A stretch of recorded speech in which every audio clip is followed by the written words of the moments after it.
dikasih masukan oleh orang lain nggak mau, merasa siapa kamu pendidikannya apa? Sombong sekali orang.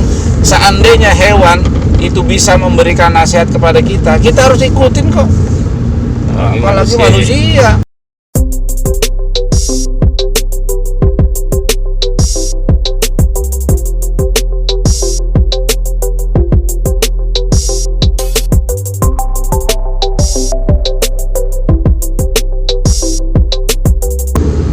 Assalamualaikum warahmatullahi wabarakatuh. Kembali lagi guys, kita di channel Keluarga Belajar. Kesempatan kali ini kita bikin kontennya sedikit berbeda nih. Kita lagi perjalanan ini ya. Jadi kita manfaatkan waktu kita untuk bisa terus belajar. Karena memang Keluarga Belajar itu kita niatkan bisa terus belajar dalam segala hal, dalam segala situasi ya. Ini sudah bersama kita ayah nih. Assalamualaikum ya. Assalamualaikum warahmatullahi wabarakatuh. Sehat ya? Alhamdulillah sehat selalu. Nah, ya. Jadi kita lagi perjalanan menuju Purwokerto. Ada acara di sana nanti kita. Nih tapi ayah nyupir nggak apa-apa nih ya? Nggak apa-apa, santai aja. Ya, kita lagi santai soalnya.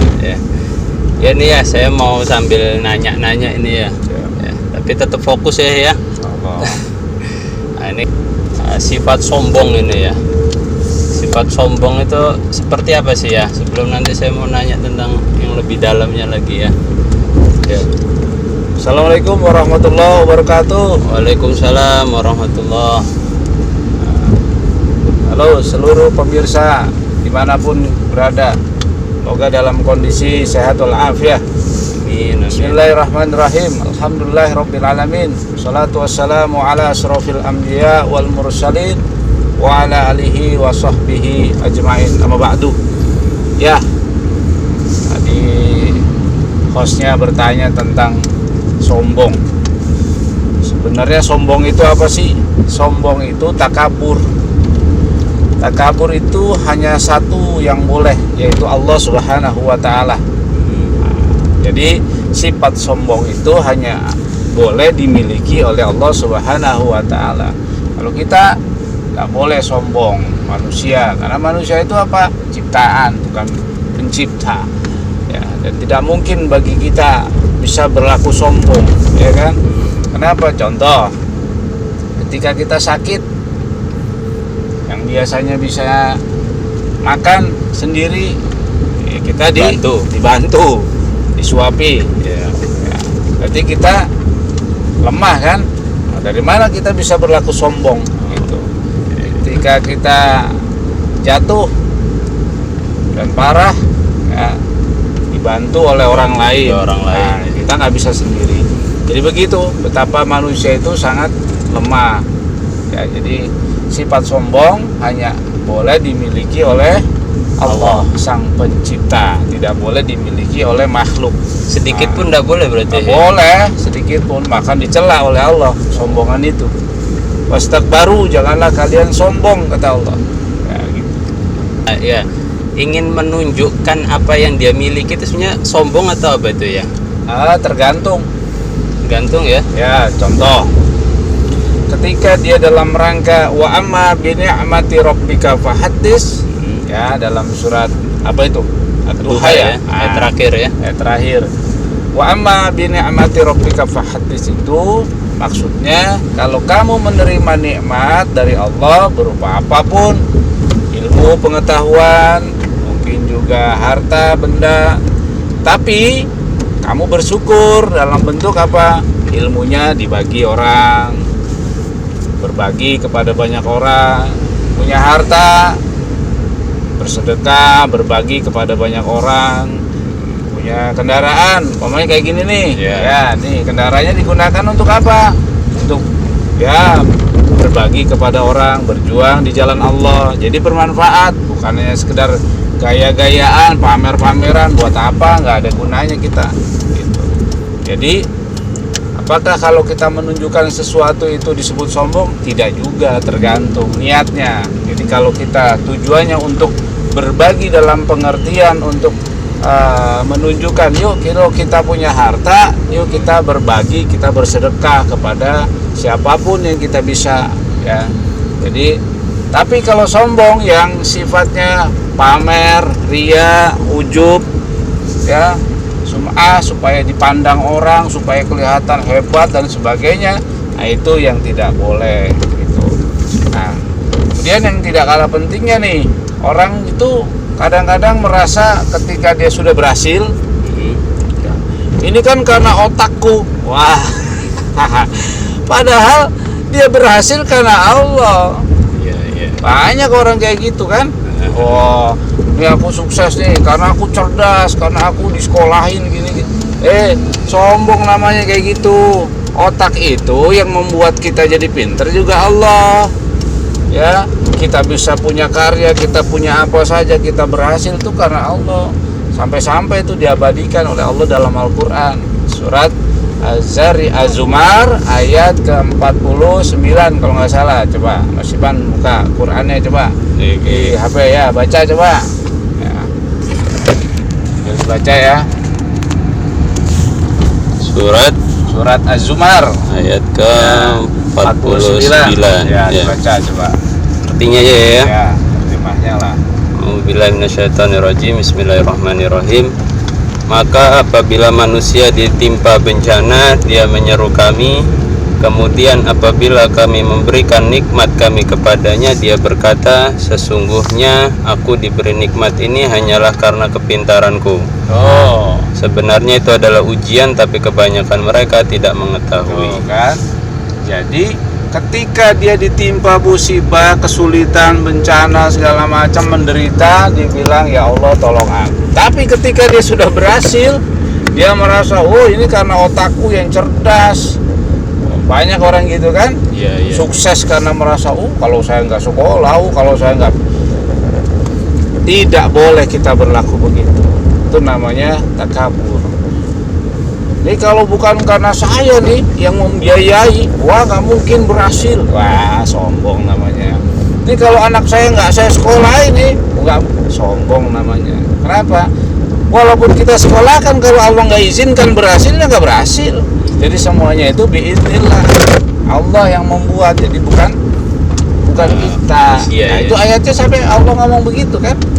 Ketika mereka berhasil, merasa sukses, dia katakan apa?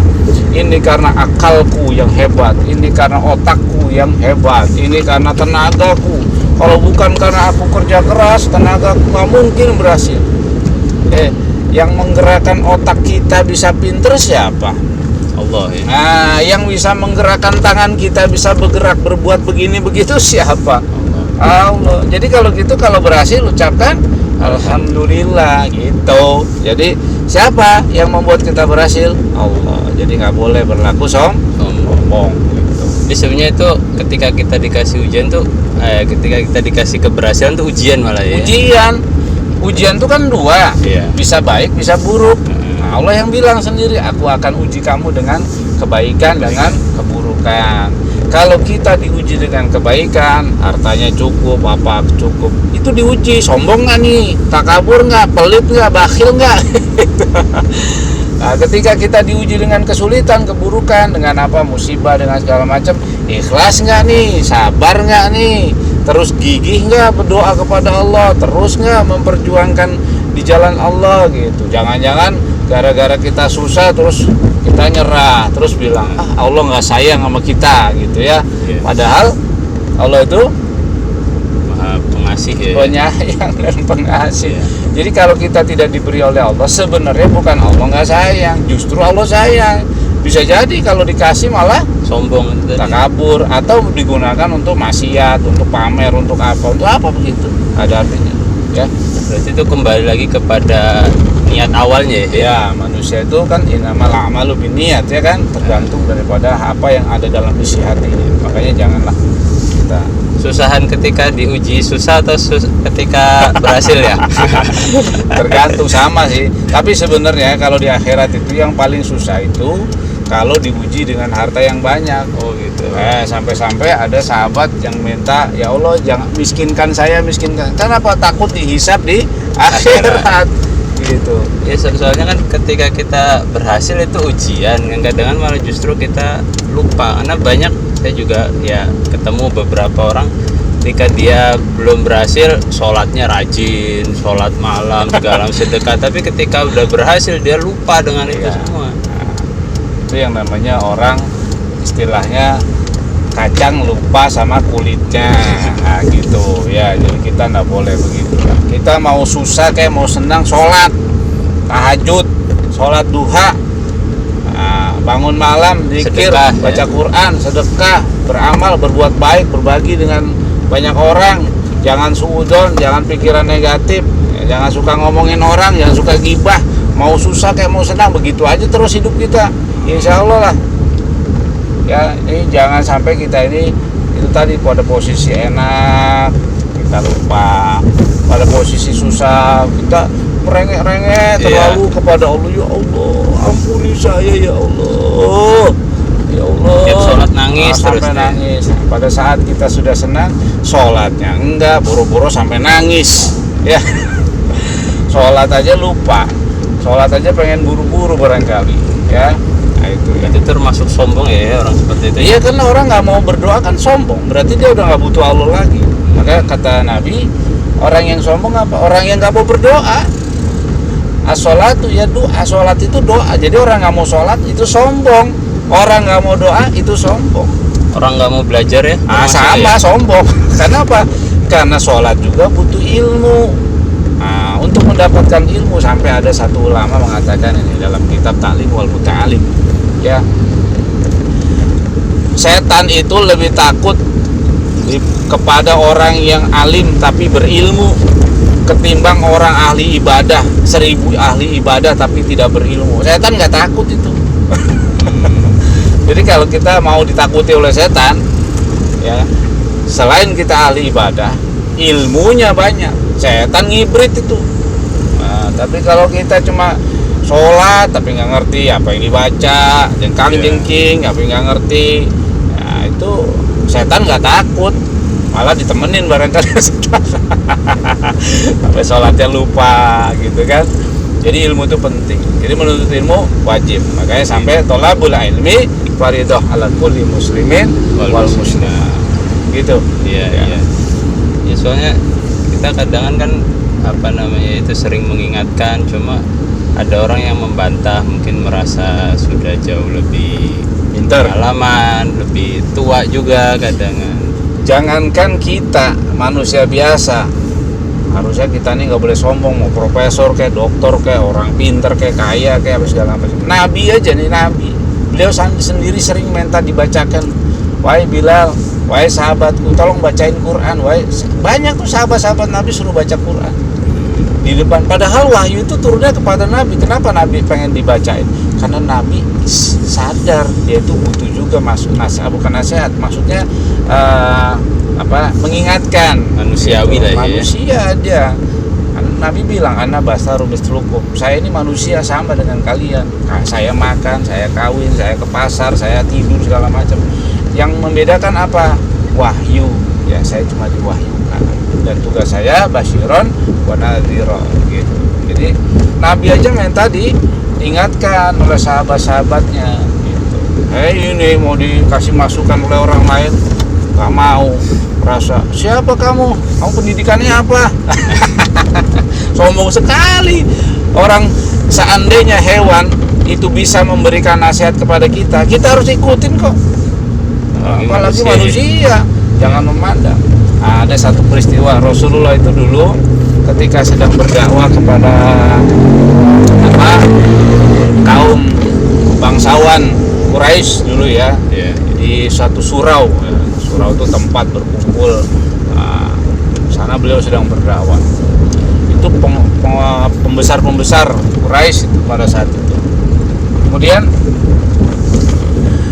lagi asik-asiknya menyampaikan risalah berdakwah kepada kaum itu, tiba-tiba datang yang namanya Abdullah ibnu Maktum, insyaallah kalau nggak salah. Dia seorang yang hina dina ya di kalangan itu, dia orang terbelakang gitu ya. Nah, ketika datang Abdullah ibnu Maktum. Kemudian Rasulullah sempat wajahnya berkerut, masam gitu, karena lagi serius-seriusnya dakwah nih sama pembesar ya. Orang-orang hebat gitu. Kok datang orang hina-hina ini gitu. Ternyata setelah wajahnya masam begitu, cemberut lah kira-kira gitu, Allah turunkan surat Abasa. Kata Allah, abasa wa tawalla an ja'ahul a'ma wa ma yudrika la'allahu yazakka aw yadhakkar fa tanfa'ahu dzikra amma man istaghna fa anta lahu tasadda, dan seterusnya. Wahai yang bermuka masam. Wah, langsung Allah berikan peringatan kepada Rasulullah, apakah karena datang kepadamu orang yang hina dari kalangan orang jelata, kemudian kamu berwajah masam, sedangkan orang-orang yang kaya kamu sambut dengan baik gitu. Nah, saat itulah Rasulullah sadar dan menangis. Kemudian langsung itu Abdullah bin Maktum, orang yang dipandang rendah tadi, diajak bareng-bareng, ayo sama-sama. Kenapa? Islam itu sama, mau kaya, mau miskin, mau tinggi, mau hitam, mau kulitnya putih, mau cantik, mau jelek, mau keriting, mau lurus, mau orang Jawa, mau orang Cina, mau orang Arab, mau orang Amerika, orang mana saja, kalau dia tunduk kepada Allah, dia yang mulia di mata Allah. Inna akramakum indallah atqakum. Jadi tidak boleh kita rasis gitu, membeda-bedakan suku dan sebagainya, itu tidak boleh. Etnis tidak boleh gitu. Jadi itu ya, jangan sampai kita jadi orang yang sombong. Apalagi ini kan kita berbaginya tentang kebaikan. Kadang kan kalau kita tidak memahami sifat sombong, niatnya ingin berbagi kebaikan, malah justru munculnya sifat sombong kadang ya. Makanya ya mudah-mudahan buat teman-teman yang di luar sana juga yang sama-sama kita berbagi kebaikan ya, berbagi ilmu, mudah-mudahan dijaga oleh Allah supaya tidak ada sifat sombong dalam diri kita. Termasuk kita nih yang ngomong nih ya, karena kita tidak boleh sampai ada pada diri kita nih sifat. Iya, karena kadang pikiran yang seperti itu ya. Iya, biasa itu manusiawi. Karena manusia kan terbuat dari tanah. Iya. Nah, ketika manusia diciptakan dari tanah, tanahnya ini masalahnya beraneka ragam jenis. Ya, makanya yang membuat akhirnya kita kadang sombong, kadang kita jadi orang lembek, lemah, kelemar-kelemar, pelongo-pelongo. Ya, karena kita terdiri dari jenis tanah yang beraneka ragam. Iya, kan peristiwa penciptaan Adam kan begitu. Ketika para malaikat itu turun atas perintah Allah untuk menciptakan Nabi Adam, ambil tanah dari bumi. Nah, si bumi ini nggak begitu aja langsung ngasih. Saya nggak mau. Jangan bagian saya diambil gitu. Kenapa? Nggak tahu, bumi mungkin udah tahu manusia karakternya jelek atau gimana. Nah, lantas ambilnya acak gitu ya. Ambilnya acak, ada tanah yang bersih, ada tanah yang hitam, ada tanah yang kotor, ada tanah yang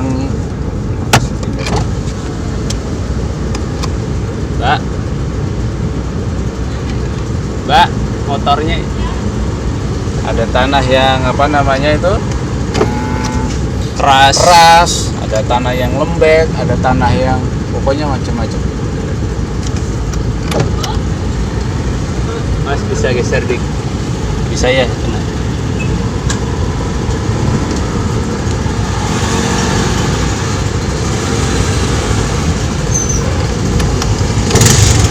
Ini macet nih guys di sini ya.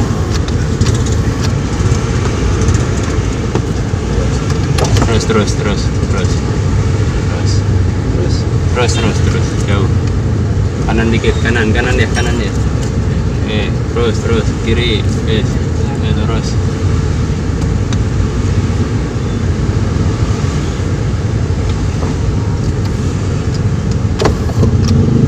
Ya, ada lagi. Perjalanan kita gini ya sambil bermacet-macet ria. Ini suasana Purwokerto nih, kadangan macet, kadangan juga enggak.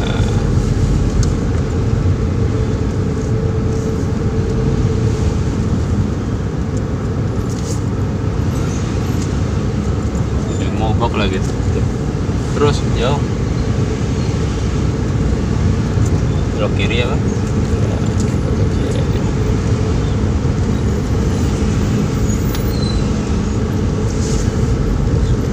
Alhamdulillah. Lanjut lagi nih yang tanahnya tadi ya belum selesai ya. Iya, bicara tanah Macam-macam tanah ya, ini karena manusia itu terbentuk nenek moyang kita yaitu Nabi Adam, orang tua kita dari tanah, maka tanah yang beraneka ragam itulah yang membuat karakter kita pun berbeda-beda. Ada yang karakternya baik, ada yang karakternya jahat, ada yang karakternya orang keras hati, keras kepala, segala macam. Ada juga yang lembek segala macam, karena kita memang diciptakan. Nah, pada saat bumi tadi diciptakan ya, mau diambil itu bumi nggak terima, maka ada malaikat, kalau nggak salah malaikat maut ini ya. Main ambil aja tuh tanah dari sekian banyak ada, diacak tanah itu untuk menciptakan manusia. Nah, karena sebelumnya malaikat yang turun itu nggak diterima oleh bumi. Bumi akhirnya malaikat lapor, ya Allah bumi nggak terima gitu. Ada malaikat yang turun, malaikat ambil semuanya, dibawa, kemudian dibentuklah oleh Allah makhluk yang namanya manusia oleh tangan Allah langsung gitu. Allah sampai katakan dengan kedua tangan Allah ya, ciptakan manusia.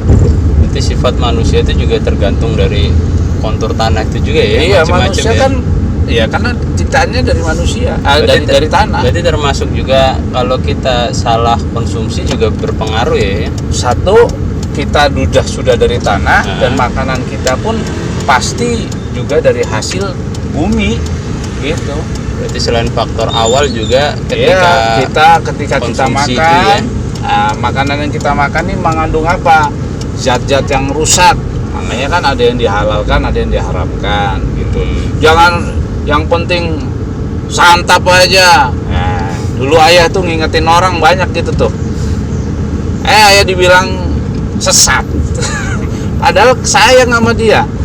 Makan yang baik-baik gitu, makan yang benar, malah dikatain yang sesat dan sebagainya, dibilang apalah, padahal maksudnya ngingatkan. Allah sendiri bilang kulu washrobu wala tusrifu, makan dan minum tapi jangan berlebihan, termasuk tidak boleh makan yang mengandung zat-zat yang beresiko kepada penyakit ya. Coba sekarang makanan kita tanahnya dirusak dengan zat kimia, ya kan? Akhirnya buahnya atau hasil panennya ya udah. Contohnya padi kita sekarang gimana? Hampir semuanya tanamannya disemprot dengan zat-zat yang tidak senyawa, kimianya alami seperti yang tubuh kita harapkan. Akhirnya apa dampaknya? Banyak resiko penyakit ini, penyakit itu.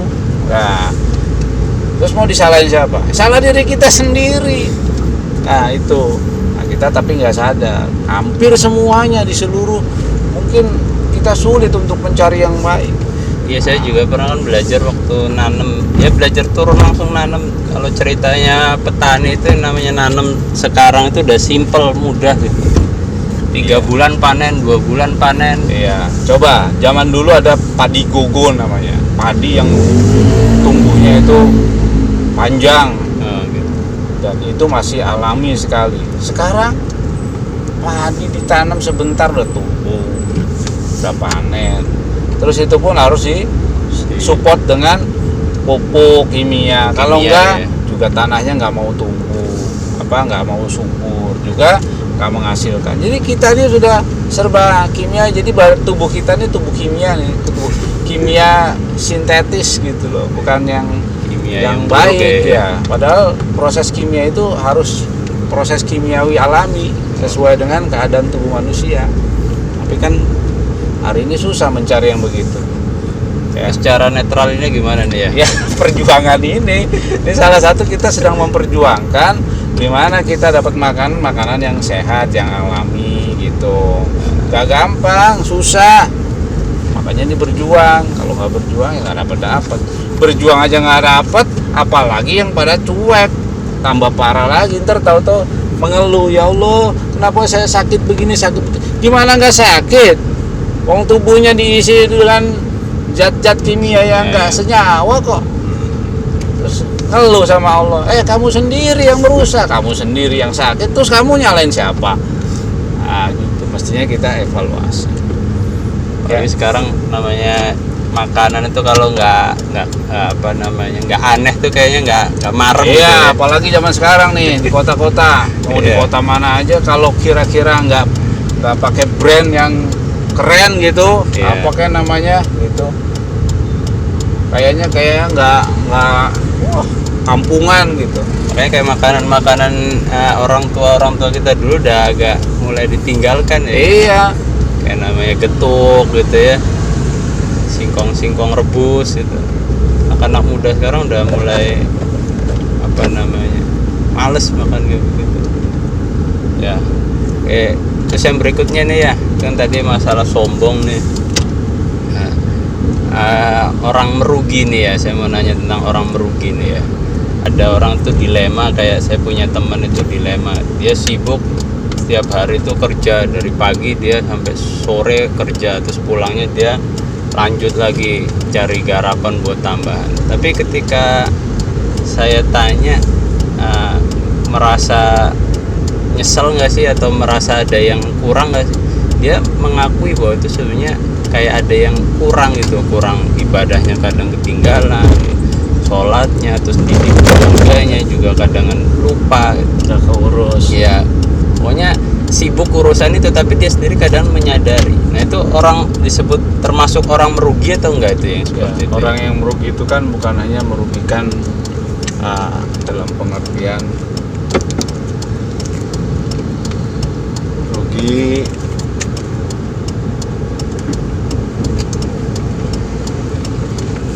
ya, tidak semua pengertian rugi itu orang jualan.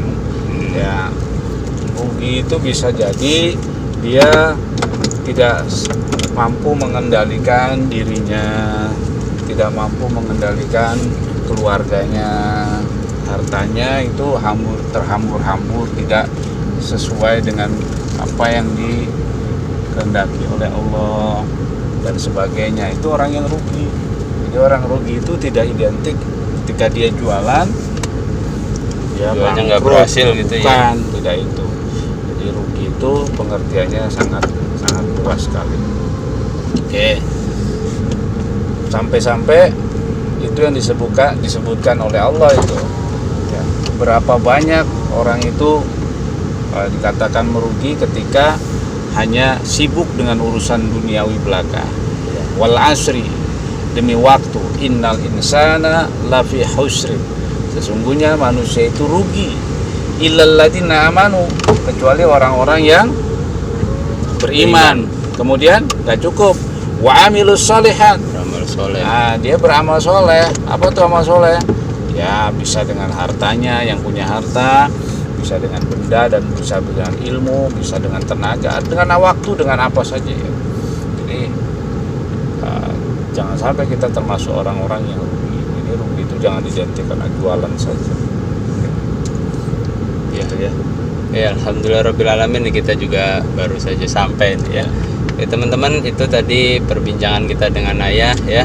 Yang pertama kita tadi membahas tentang sifat sombong ya. Saya berpesan pada diri sendiri dan juga kita semua, mudah-mudahan kita selalu dijauhkan dari sifat sombong ya, supaya kita senantiasa dijaga oleh Allah untuk terus berbuat baik. Karena berbuat baik saja bisa sombong ya. Bisa. Malah justru yang sombong tuh orang yang Bisa. kadang Merasa. berbuat baik terus tuh ya. Bisa. Bisa malah muncul sifat-sifat sombong. Maka kita mohon pada Allah agar dilindungi ya. Amin. Yang berikutnya kita hindari supaya kita ini tidak jadi orang yang rugi ya. Merugi di dunia, apalagi nanti kita rugi di akhirat ya. Mungkin itu perbincangan kita atau konten kita pada kesempatan kali ini. Mudah-mudahan bisa bermanfaat untuk kita semuanya ya. Amin. Mohon maaf, itu saja dari saya. Assalamualaikum warahmatullahi wabarakatuh. Kamu ngerekam